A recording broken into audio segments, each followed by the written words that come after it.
Hi, I'm Laura Flanders. Our next guest is one of the co-authors of Ours to Master and to Own, Workers' Control from the Commune to the Present, a comprehensive look at the history of worker occupations and worker-owned co-ops around the world. Immanuel Ness also teaches at Brooklyn College. Manny, I went rushing to your book when my beloved friend Tony Benn died, former member of Parliament, cabinet secretary in the 70s. I scoured the obituaries for discussion of his role in supporting worker co-ops in the 1970s. Found almost nothing. You tell the story in your book. Want to give us the thumbnail?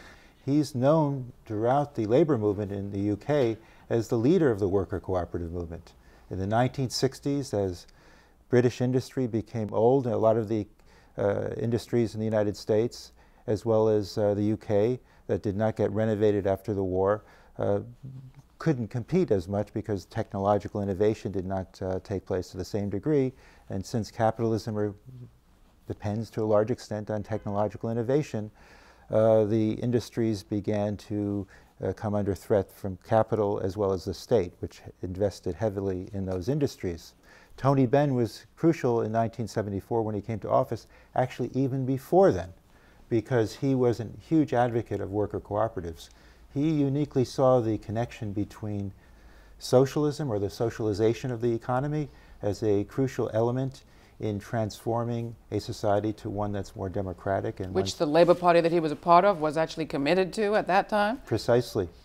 And he learned, and he was very much instilled with the ideas of socialism, which he saw as actual control over industry in the sense that Marx would. Now, he said he learned that over his lifetime, that he had not been born on the radical left, Right. he had not been born a socialist. He learned it as he came to understand the workings of the economy in government. Right. Coming to the 70s, describe for us a little of what was going on, because reading that history is reminiscent almost of a much earlier period in American history. Right. At the time you have the aging of industry and what many British corporations referred to as their lack of ability to compete. The country was going into bankruptcy in some ways. You had the IMF emerging and trying to consider bailouts, and that would create what we have today in many instances. You have companies coming, or countries becoming in hock to the banks. In this case, you had companies such as the famed Triumph motorcycle company. You had the Upper Clyde Shipbuilding Company, and you had Lucas Aerospace, who were the three major companies that went into bankruptcy, and there were initiatives by workers themselves through taking over the corporations, taking over the shop floor. These initiatives were crucial in transforming the notion of what it meant to be a worker and their relationship to management, because management had left the situation, they'd gone into bankruptcy, and workers wanted to ensure that they would retain a right to stay on the factory and have their means of survival there. So they sat in, they occupied the plant, they then went on to try to run the plant, and that's where Tony Benn came in. By this point, he was 74. cabinet secretary, Right. in charge of industry. Correct. Crucial job. The Labour Party came into power in 1974, and Tony Benn was appointed to that seat. And he was highly inspired by the possibility of providing support to these various industries. And here he is promoting the government investments to allow these companies to survive in a capitalist economy. He was a socialist, Labor was socialist, but it was a capitalist economy. I just want to underscore this because it feels like such ancient history. It's not. It isn't. No. And yet you have in, the UK, we're not talking the Soviet Union, the United Kingdom, cabinet secretary investing public money in worker-owned co-ops. It was hugely controversial even then. We shouldn't kid ourselves. It was, and in fact there was a lot of opposition from the banking and finance industry.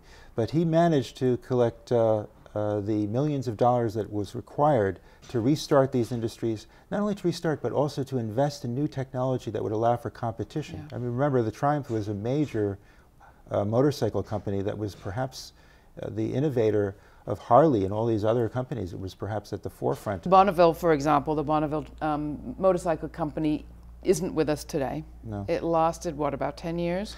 From around 1972, before Tony Benn took the Office of Industry, till about 1982-3. Thatcher destroyed it. There are some that say this is lemon socialism. Occupations of failed factories means that workers get landed with failed enterprises. They're lemons, so why take them over? Well, most people who take over factories don't think they're lemons. They actually consider them to be highly profitable, highly important companies. And the same thing happened at GM. They went bankrupt. Many corporations go bankrupt. In Argentina, you had examples of companies that were in need of investments. And in fact, that's the case. The whole idea of making a profit for capital is to go bankrupt because it allows for a lot of freedom of companies to take that machinery and apply it somewhere else, to reduce wages, to eliminate collective bargaining agreements and so forth. And it's a crucial time, and it's not a lemon necessarily. It's only a lemon after big business gets done with it. Why don't some of these industries have a better, these worker-occupied factories have a better track record? Well, I think that we have two types of worker-occupied factories. The ones that we're talking about are based on companies that are going out of business, where industries are not as profitable as much as Wall Street or the City of London would like. And in those instances, which we're finding in North America and the United States and the UK in the 1970s and 80s, you see those industries going bust because there isn't any degree to which Wall Street believes in it, and they feel that by closing it down, they can actually make more money through reinvestments, either through transplants that are created in this country or other countries, such as the UK, or through exporting those production facilities to Korea now or... So we saw that, for example, Grit TV's done a lot of coverage of what is now the New Era Windows factory in Chicago. The reality for those workers is that they are having a hard time of it. I encourage anyone that wants to buy Windows to go and check out New Era Windows, but I saw the factory recently in the middle of winter. Contracts are hard to come by. It's rough. Yes. And competition is stiff. I'm inspired by the occupations that took place in December 2008. When workers, supported by the United Electrical Workers, through a shop floor committee that was organized by the union and the workers themselves, basically took over a factory that was in hock to many major banks, including Bank of America. And there was a lot of problems with respect to the employer, who apparently was planning on moving it elsewhere to Iowa. And I think an industry like that can be profitable. I haven't seen this one particularly. I think they don't have a lot of capital to begin with, so they may not be able to produce as much as they would like. But their windows are competitive with any other window and so forth.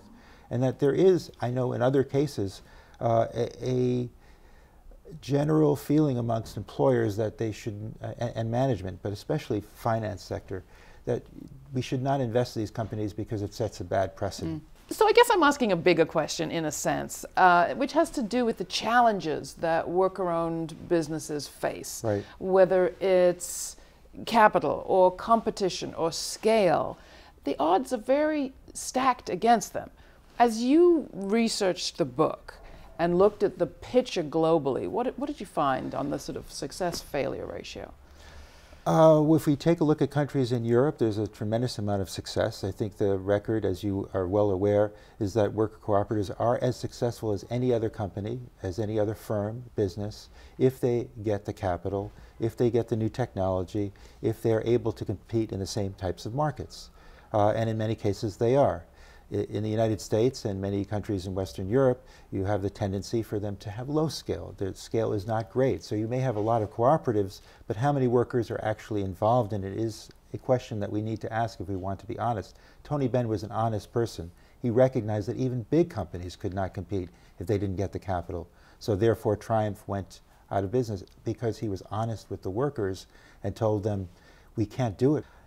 In many cases, they're operating against all odds.